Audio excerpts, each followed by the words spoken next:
Olá, olá, meninos, meninas. Vamos dar continuidade aí às nossas videoaulas.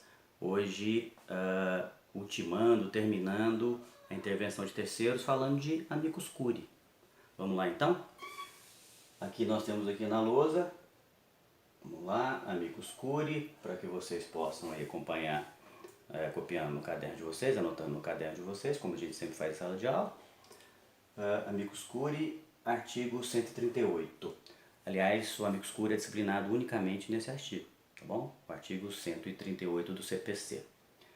Para a gente começar a falar de amicus curiae, introduzir esse tema, vamos falar aqui do significado dessa expressão, que é uma expressão em latim, amicus curiae, cujo significado literal é amigo da corte, corte no sentido de tribunal, ou seja, amigo do tribunal, amigo do juiz. Aí a gente pode perguntar, mas por que em determinada situação, em determinado processo, onde um terceiro vai intervir, seria necessário aí um amigo do tribunal, um amigo do juiz? Obviamente, esse amigo aí a gente traduz para auxiliar, tá?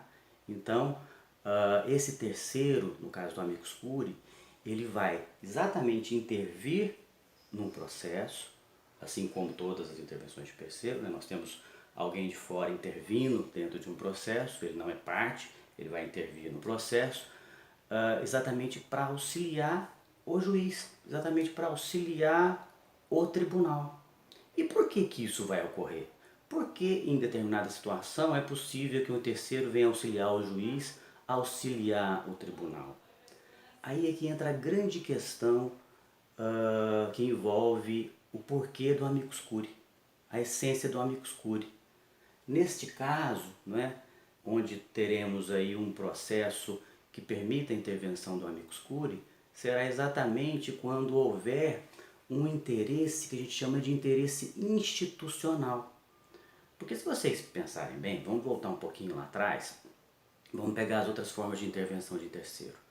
Grosso modo, em todas as intervenções de terceiro, as 4 que nós já vimos, elas só existem em razão de um interesse particular, seja de quem está de fora, no caso da assistência, que quer ver vencedor um daqueles que estão ali, o autor ou o réu, porque tem interesse jurídico na vitória de um ou outro, ou no caso das demais, aquele que provoca o denunciante, o chamante ou o próprio suscitante na desconsideração da personalidade, ele sempre tem um interesse particular, tem um interesse privado em provocar a participação de alguém que está de fora, no caso dessas outras 3.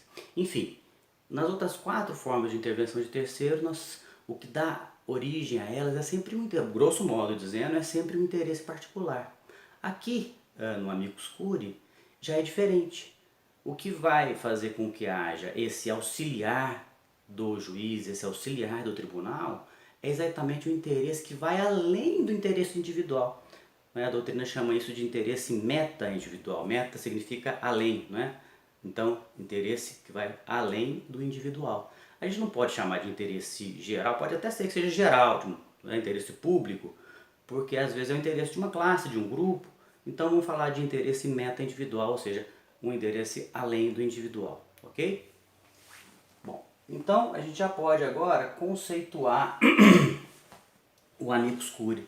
Então é aquela intervenção de terceiros, na qual esse terceiro, que seja portador desse interesse meta-individual, desse interesse institucional, vai auxiliar o juiz ou o tribunal, exatamente porque naquela demanda a matéria posta tem uma grande relevância. Ok? Continuemos. Vamos falar das características do amicus curiae. Bom, aqui já tem uma peculiaridade na primeira característica. Em relação às demais intervenções de terceiro, nós vimos que ou ela é voluntária, no caso da assistência, e as demais são provocadas, certo? Aqui nós podemos ter tanto o amicus curiae de forma voluntária ou provocada.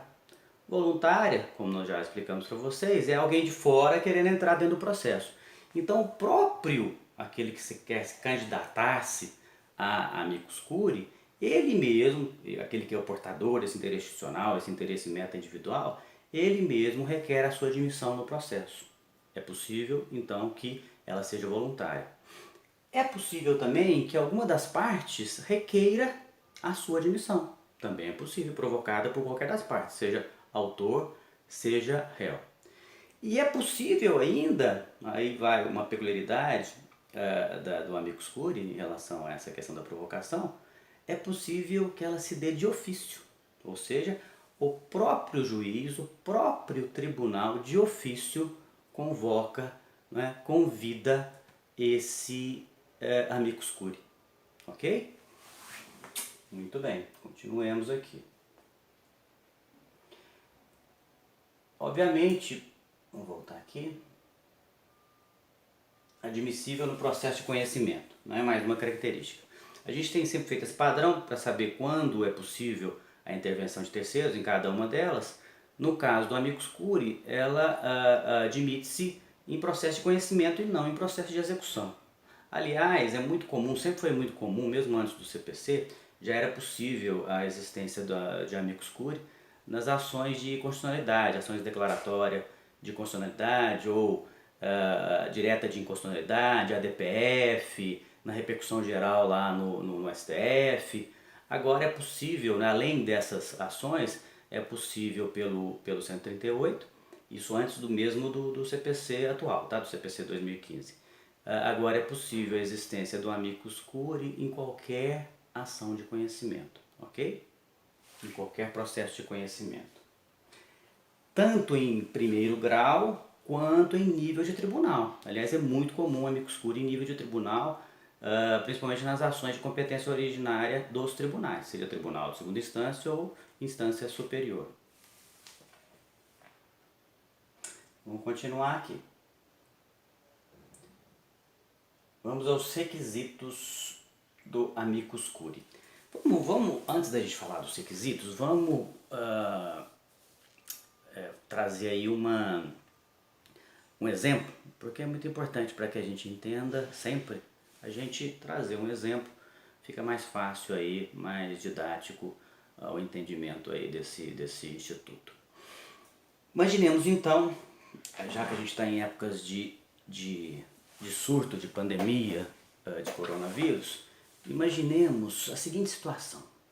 Hoje a discussão, grande discussão, é se as pessoas ficam em casa para evitar, né, a transmissão, ou seja, façam o isolamento, a quarentena, ou se as pessoas saem para trabalhar, para ganhar seu sustento, porque se ficarem em casa não vão ter dinheiro para comprar comida, para pagar suas contas. Hoje é uma discussão bastante importante.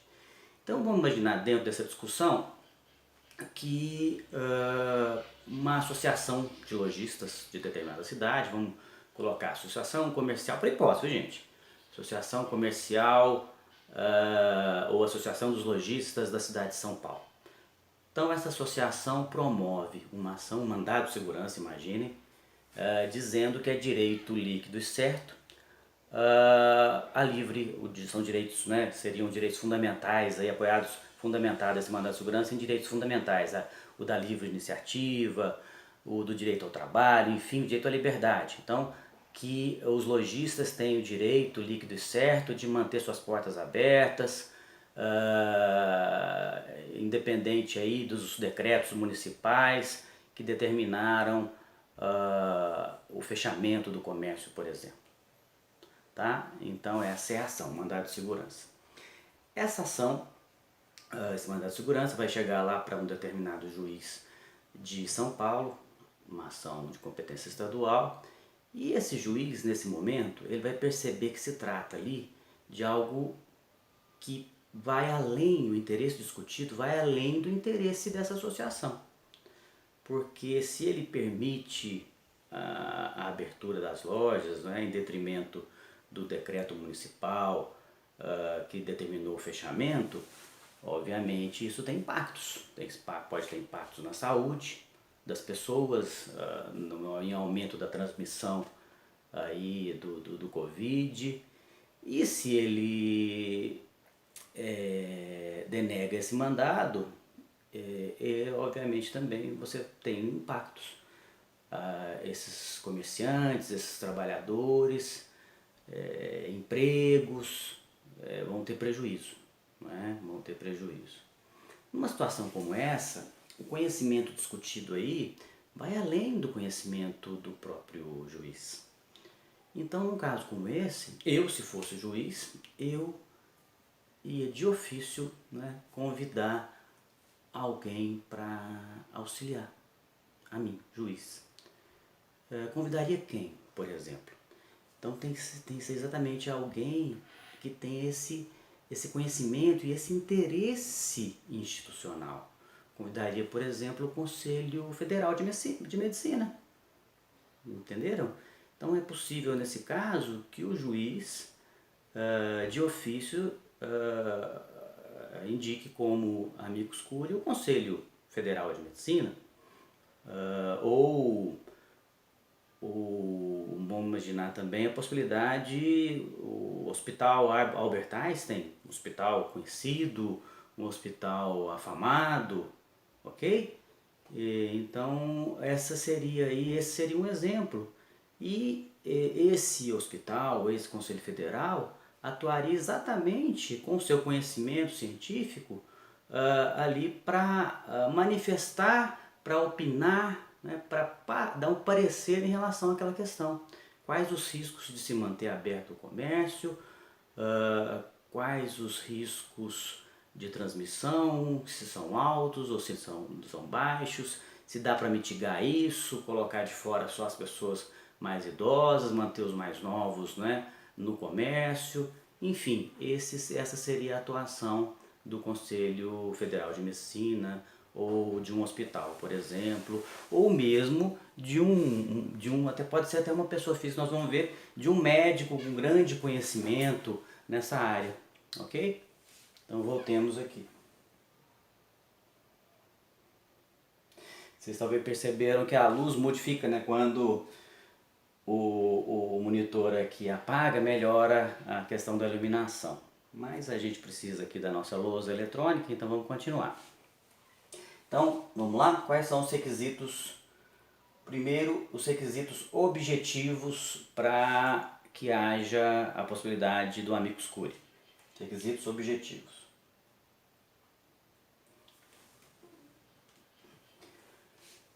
Nós já até dissemos isso, naquilo que nós já explicamos, já trouxemos isso. Agora a gente vai identificar esses requisitos.